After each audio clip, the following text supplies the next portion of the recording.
여러분 안녕하세요.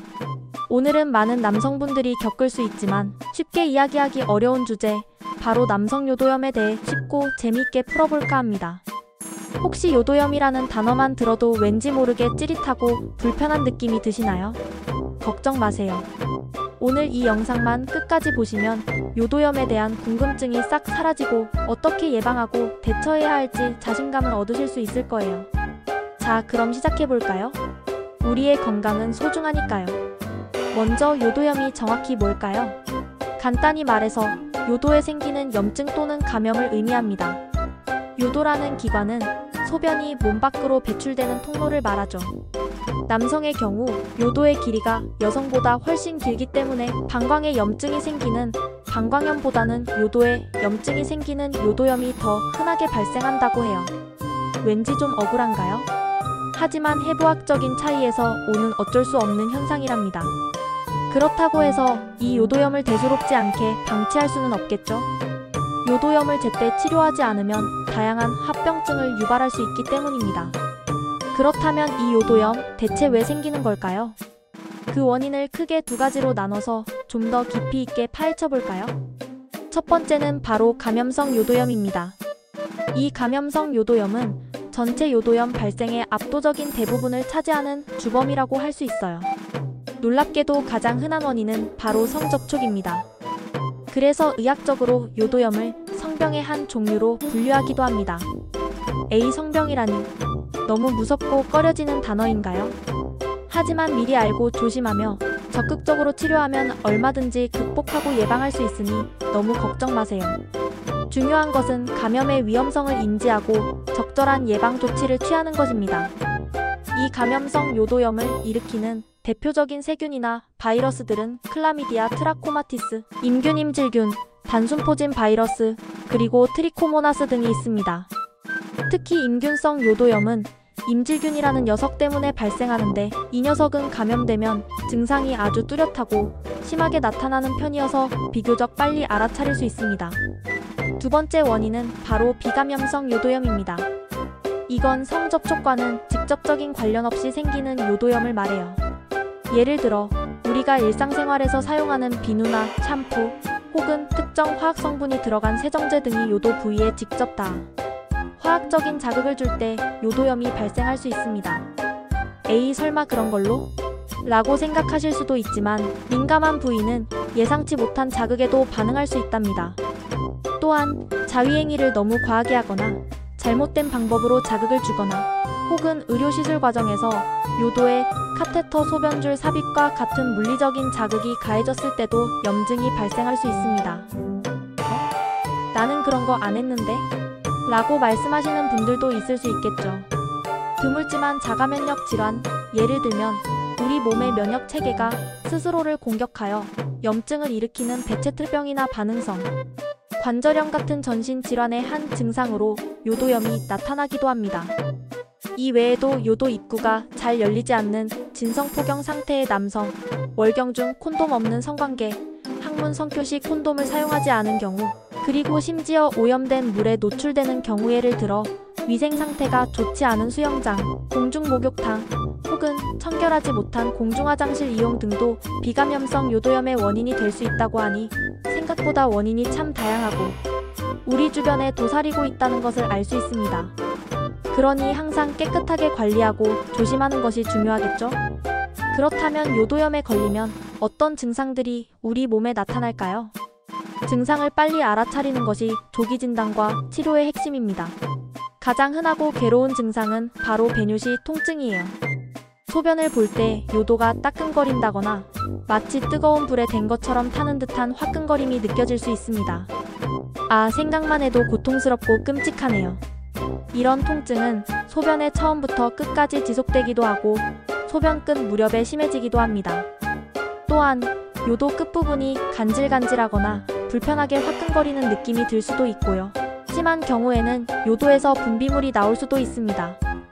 이 분비물은 투명하거나 탁하거나 노란색이나 녹색을 띠기도 하며 양상도 묽거나 점액성이거나 끈적이는 등 다양하게 나타날 수 있습니다. 임균성 요도염은 앞서 말씀드렸듯이 감염력이 강하고 염증 반응이 격렬해서 증상이 아주 명확하고 심하게 나타나는 편이지만 비임균성 요도염, 특히 클라미디아 같은 경우는 증상이 약하게 나타나거나 아예 없을 수도 있어서 본인이 감염된 사실을 모르고 지나치기 쉽습니다. 이런 경우 나도 모르는 사이에 타인에게 감염을 전파할 위험이 커지게 되죠. 여기서 잠깐 요도염이 제때 치료되지 않고 더 진행되면 다른 부위로 염증이 퍼질 수도 있다는 점을 명심해야 합니다. 만약 요도염과 함께 전립선염이 동반된다면 회음부고환과 항문 사이 통증, 음낭 부위의 통증, 그리고 하복부 통증까지 나타날 수 있으니 더욱 주의해야 해요. 전립선염은 치료가 더 까다롭고 만성화될 가능성이 높기 때문에 초기에 요도염을 잡는 것이 중요합니다. 그리고 여성 파트너의 경우에도 남성에게 요도염을 전파했거나 본인 스스로 감염되어 요도염을 앓고 있다면 질분비물 증가, 외음부 가려움, 배뇨시 통증, 하복부 통증, 성교시 통증, 그리고 비정상적인 질 출혈 등의 증상이 나타날 수 있습니다. 더 무서운 건 여성은 남성보다 요도가 짧고 요도염 증상이 질염 증상과 비슷하게 나타나거나 심지어 무증상인 경우도 많다는 점이에요. 그래서 나도 모르게 감염된 상태로 파트너에게 옮기거나 혹은 다른 질환으로 오인하여 적절한 치료 시기를 놓칠 수도 있다는 사실. 남성뿐만 아니라 여성 파트너의 건강을 위해서라도 서로의 증상을 잘 살피고 솔직하게 이야기하는 것이 정말 중요합니다. 자, 이런 의심스러운 증상들이 느껴진다면 지체 없이 병원에 가봐야겠죠? 비뇨의학과 전문의를 찾아가 상담하는 것이 가장 현명한 방법입니다. 병원에서는 어떻게 진단하고 치료할까요? 먼저 의사 선생님께서 환자의 증상에 대해 아주 자세히 물어보실 거예요. 언제부터 증상이 시작되었는지, 어떤 종류의 통증인지, 분비물은 어떤 양상인지 등등. 그리고 진찰을 통해 요도 부위를 확인하고 임균성인지, 비임균성인지 감별하기 위해 여러 임상 병리 검사를 진행하게 됩니다. 가장 기본적인 검사는 소변 검사예요. 소변 검사를 통해 요도 감염 여부를 확인하고 소변 내 염증 세포나 세균의 존재를 파악할 수 있습니다. 더 나아가 그람 염색이라는 특별한 염색법을 사용하여 현미경으로 임균의 존재를 직접 확인할 수도 있습니다. 클라미디아 같은 특정균은 일반적인 소변 검사로는 잘 진단되지 않기 때문에 요도 내 면봉으로 직접 검체를 채취해서 배양 검사를 하거나 핵산 증폭 검사 PCR과 같은 정밀 검사를 통해 균의 DNA나 RNA를 검출하여 진단하게 됩니다. PCR 검사는 매우 민감하고 특이적이기 때문에 미량의 균도 정확하게 찾아낼 수 있다는 장점이 있습니다. 검사 이름이 좀 어렵고 복잡하게 느껴지시나요? 하지만 걱정 마세요. 전문 의료진이 환자분의 상태에 맞춰 가장 적절하고 정확한 검사를 진행해 주실 테니까요. 정확한 진단이 끝났다면 이제 치료를 해야겠죠? 다행히도 요도염은 항생제 복용으로 대부분 효과적으로 치료가 가능합니다. 중요한 것은 어떤 균에 감염되었는지에 따라 사용하는 항생제의 종류와 복용 기간이 달라진다는 점입니다.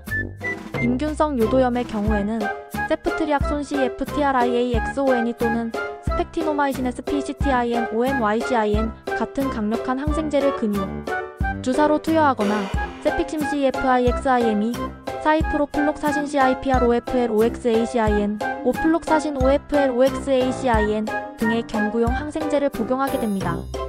임균은 항생제 내성이 강해지는 경향이 있어서 초기 치료에 실패하면 다른 항생제로 바꾸어 치료해야 할 수도 있습니다. 비임균성 요도염은 원인균이 다양하므로 그에 맞는 항생제를 선택하게 되는데, 예를 들어 클라미디아나 유레아 플라스마 UREA PLASMA 감염에는 독시사이클린 DOXYCYCLIN이나 아지트로마이신 AGITHROMYCIN 같은 약들을 주로 사용합니다. 혹시 임균성 요도염과 비임균성 요도염이 동시에 진단되거나 임균성 요도염인데 클라미디아 감염 가능성이 높은 경우에는 두 가지 균에 대한 치료를 병행하게 됩니다. 대부분의 경우 항생제를 일주일 정도 꾸준히 복용하면 완치될 수 있지만 개인의 감염 상태나 항생제 반응에 따라 치료 기간은 조금씩 달라질 수 있으니 반드시 의사 선생님의 지시를 정확히 따르고 처방받은 약을 끝까지 복용하는 것이 매우 중요합니다. 증상이 호전되었다고 해서 임의로 약 복용을 중단하면 재발하거나 만성화될 위험이 커지므로 절대 안 됩니다. 치료만큼이나, 아니 어쩌면 치료보다 더 중요한 것이 바로 예방이겠죠? 미리미리 예방해서 고통스러운 요도염을 겪지 않는 것이 최고의 건강관리 방법입니다. 가장 중요하고 기본적인 예방법은 바로 건전하고 안전한 성생활입니다. 성관계 시에는 반드시 콘돔을 올바르게 사용하는 습관을 들이고 성 파트너 수를 제한하는 것이 좋습니다. 무분별한 성생활은 요도염뿐만 아니라 다양한 성병에 노출될 위험을 높입니다. 그리고 개인위생을 철저히 하는 것도 아주 중요해요. 특히 성기 주변을 깨끗하게 관리하고 소변을 본 후에는 잔뇨가 남지 않도록 잘 털어내는 습관을 들이는 것이 좋습니다. 여성 청결제 사용이 여성분들의 질염 예방에 도움이 되듯이 남성들도 민감한 부위의 위생관리에 신경 쓰는 것이 요도염 예방에 간접적으로나마 도움이 될 수 있다고 하네요. 또한 면역력 저하도 감염에 취약하게 만드므로 규칙적인 운동과 균형 잡힌 식단, 충분한 휴식을 통해 전반적인 면역력을 높이는 것도 중요합니다. 여기서 몇 가지 주의사항도 알려드릴게요. 혹시 요도염 증상이 있더라도 창피하거나 대수롭지 않게 생각해서 병원에 가지 않고 혼자서 해결하려 하는 분들이 계실지도 모르겠어요. 하지만 자가 진단이나 자가 치료는 절대 금물입니다. 인터넷에서 찾은 정보나 지인의 이야기만 믿고 검증되지 않은 약을 복용하는 것은 증상을 악화시키거나 다른 합병증을 유발할 수 있습니다. 증상이 비슷해 보여도 실제 원인균은 다를 수 있기 때문에 반드시 병원에 방문해서 비뇨의학과 전문의의 정확한 진단과 그에 맞는 처방을 받는 것이 가장 중요해요. 그리고 사정을 억지로 참는 행위는 요도 내 압력을 높여 염증을 유발하거나 악화시킬 수 있으며 심한 경우에는 발기부전과 같은 성기능 장애까지 초래할 수 있다고 하니 이런 습관은 건강에 매우 좋지 않다는 것을 기억해주세요.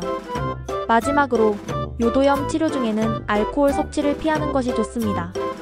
술은 면역력을 떨어뜨리고 염증 반응을 악화시킬 수 있으며 일부 항생제와 알코올은 상호작용하여 부작용을 일으키거나 약효를 떨어뜨릴 수 있기 때문입니다.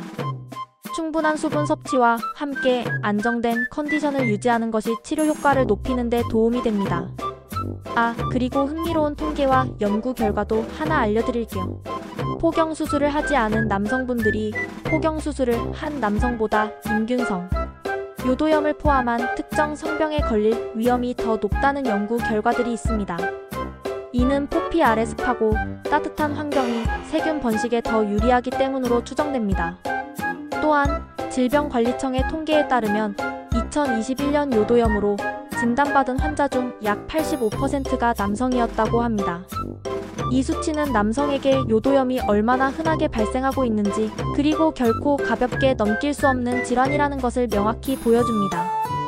그러니 나는 아닐 거야 라는 생각보다는 나도 걸릴 수 있다는 인식을 가지고 항상 건강관리에 신경 쓰는 것이 중요합니다. 여러분, 오늘 남성 요도염의 원인부터 다양한 증상, 정확한 진단 방법, 효과적인 치료법, 그리고 무엇보다 중요한 예방법과 주의사항까지 아주 자세하고 풍부하게 알아보았는데요. 어떠셨나요? 이제 요도염에 대해 좀 더 깊이 있고 명확하게 알게 되셨나요? 요도염은 절대로 숨기거나 부끄러워해야 할 질환이 아닙니다. 누구에게나 찾아올 수 있는 흔한 질환이고 조기에 발견하고 전문적인 치료를 받으면 얼마든지 깨끗하게 완치될 수 있으니 혹시라도 오늘 제가 말씀드린 증상들 중에서 하나라도 의심되는 부분이 있다면 주저하지 말고 가까운 비뇨의학과에 방문해서 전문의와 솔직하게 상담하는 것이 여러분의 건강을 지키는 가장 현명하고 용기 있는 첫걸음입니다. 이 영상이 여러분의 건강한 생활과 올바른 의학 정보 습득에 조금이나마 도움이 되었기를 진심으로 바랍니다. 다음에도 더 유익하고 재미있는 건강 정보로 찾아올게요. 그때까지 모두 건강하세요. 안녕.